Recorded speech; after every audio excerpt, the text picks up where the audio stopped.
Welcome to Jas simple cooking. இன்றைக்கி நாம் mutton dalcha இல்லைன்னா மட்டன் தால் கோஷ்ட் எப்படி செய்கிறதுன்னு பார்க்கலாம். இது பண்ணுறதுக்காக நான் இங்கே 300 கிராம் மட்டனை நல்லா அலசி எடுத்து வச்சுருக்கேன். இப்போ இது சைடில் இருக்கட்டும். அதுக்கப்புறமா இதில் சேர்க்குறதுக்காக நான் இங்கே 50 கிராம் கடலைப்பருப்பை 4 மணி நேரம் தண்ணியில் ஊற வச்சு எடுத்து வச்சுருக்கேன். கூடவே 25 கிராம் அளவுக்கு துவரம்பருப்பு எடுத்திருக்கேன். இது நல்லா அலசி எடுத்து வச்சுருக்கேன்.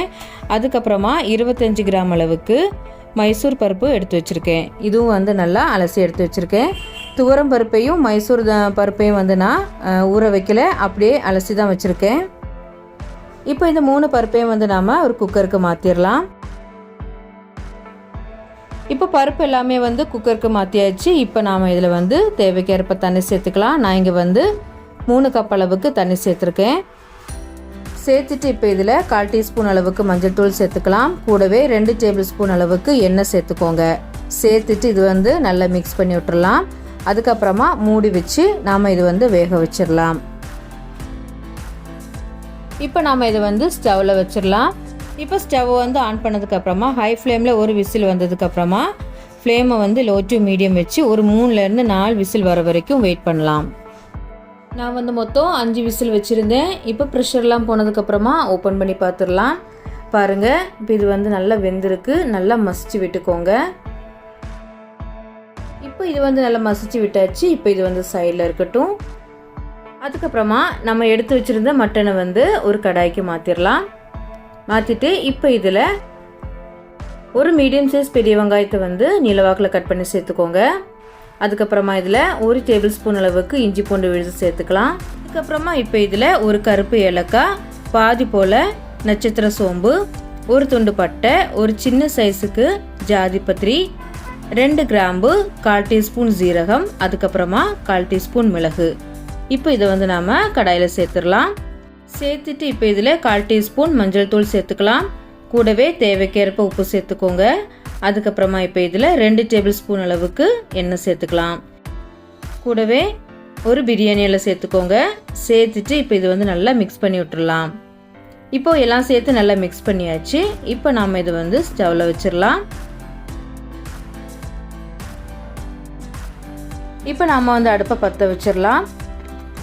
அதுக்கப்புறமா இப்போ இதில் தண்ணி சேர்த்துடலாம். நான் இங்கே 2.5 கப் அளவுக்கு தண்ணி சேர்த்துருக்கேன். சேர்த்துட்டு இது இப்போ நல்லா மிக்ஸ் பண்ணி விட்டுக்கோங்க. நல்லா மிக்ஸ் பண்ணி விட்டதுக்கப்புறமா இது மூடி வச்சு மட்டன் ஒரு 90% வேகிற வரைக்கும் நாம் இது நல்லா வேக வச்சிடலாம். அதுக்கப்புறமா இதில் சேர்க்குறதுக்காக நான் இங்கே 150 கிராம் சுரக்காய் எடுத்து வச்சுருக்கேன். இப்போ இதை தோல் சீகிட்டு மீடியம் சைஸ் துண்டுகளாக கட் பண்ணி வச்சுக்கலாம்.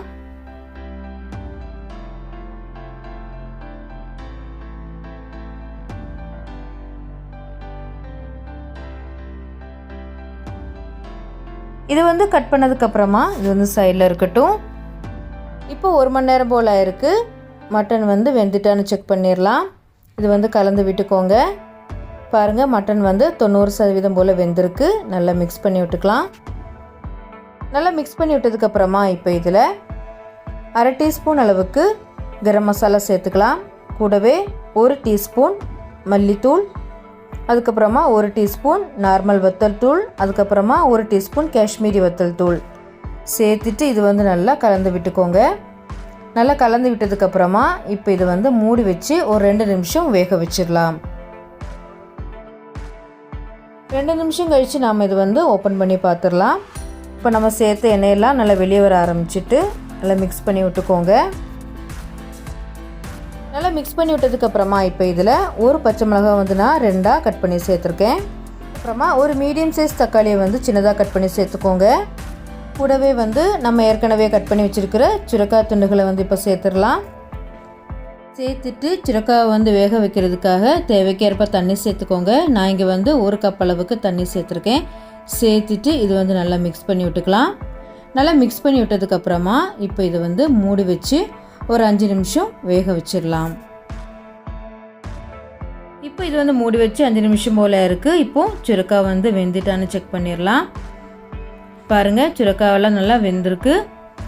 இது இப்போ நல்லா கலந்து விட்டுக்கோங்க. நல்லா கலந்து விட்டதுக்கப்புறமா நம்ம ஏற்கனவே வேக வச்சு மசிச்சு வச்சுருக்கிற பருப்பை இதில் சேர்த்துடலாம்.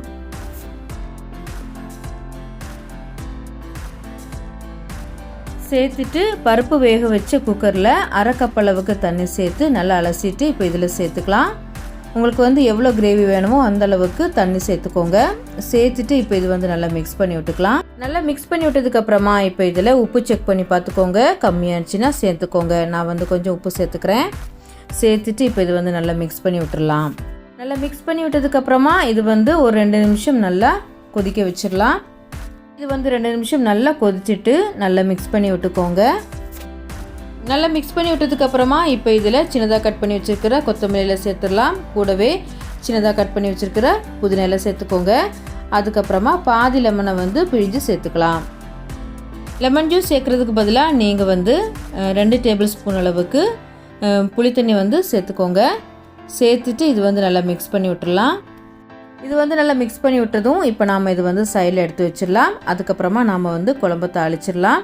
அதுக்காக ஸ்டவ் ஆன் பண்ணி நான் வந்து ஒரு கடாயில் 1 டேபிள் ஸ்பூன் அளவுக்கு எண்ணெய் சேர்த்துருக்கேன். கூடவே 1 டேபிள் ஸ்பூன் அளவுக்கு நெய் சேர்த்துக்கோங்க. இப்போ நெய் வந்து உருகுனதும் இப்போ இதில் அரை டீஸ்பூன் ஜீரகம் சேர்த்துக்கலாம். ஜீரகம் வந்து நல்லா பொரிஞ்சு வந்ததும் இப்போ இதில் ஒரு பாதி அளவுக்கு பெரிய வெங்காயத்தை நீலவாக்கில் கட் பண்ணி சேர்த்துக்கோங்க. வெங்காயம் வந்து நல்லா பொன்னிறமாகிற வரைக்கும் நாம் இது வந்து நல்லா வதக்கிடலாம். இப்போ வெங்காயம் வந்து பொன்னிறமானதும் இப்போ இதில் 1 டீஸ்பூன் அளவுக்கு இஞ்சி விழுது சேர்த்துக்கலாம். சேர்த்துட்டு நல்லா மிக்ஸ் பண்ணி விட்டுக்கோங்க. இஞ்சியோட பச்சை வாசனை போகிற வரைக்கும் நாம் இது வந்து நல்லா வதக்கிடலாம். இப்போ இஞ்சியோட பச்சை வாசனை போனதுக்கப்புறமா இப்போ இதில் கொஞ்சமாக கருவேப்பிலை சேர்த்துடலாம். சேர்த்துட்டு நல்லா மிக்ஸ் பண்ணி விட்டுக்கோங்க. அதுக்கப்புறமா நம்ம வந்து ஸ்டவ்வை ஆஃப் பண்ணிடலாம். ஸ்டவ்வை ஆஃப் பண்ணதுக்கப்புறமா இப்போ இதில் 1/4 டீஸ்பூன் அளவுக்கு வத்தல் தூள் சேர்த்துக்கோங்க. கூடவே 1/4 டீஸ்பூன் அளவுக்கு மஞ்சள் தூள் சேர்த்துக்கலாம். சேர்த்துட்டு இது வந்து லைட்டாக வதக்கி விட்டுட்டு நாம் இதை வந்து குழம்புல சேர்த்துடலாம்.